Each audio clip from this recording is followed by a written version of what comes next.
আর এই অবস্থা হয়েছে এখানে। আমি সাথে সাথে ডিজাস্টারের যিনি সেক্রেটারি মহোদয় ওনাকে আমি ফোন করলাম যে আপনি তাড়াতাড়ি দেখুন। চিফ সেক্রেটারি মহোদয়কে আমি ফোন করেছি দেখার জন্য, এবং সমস্ত যে বিষয়গুলো আছে আমার নজরে আছে।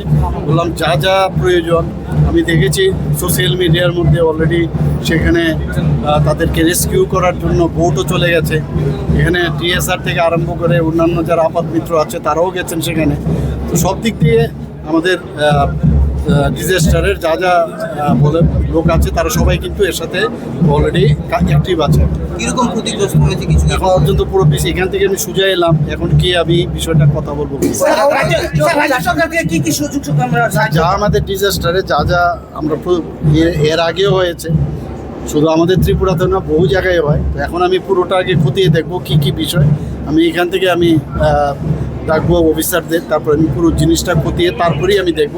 কিন্তু মানে যাই ক্ষতি হোক আমরা ওদের পাশে আমরা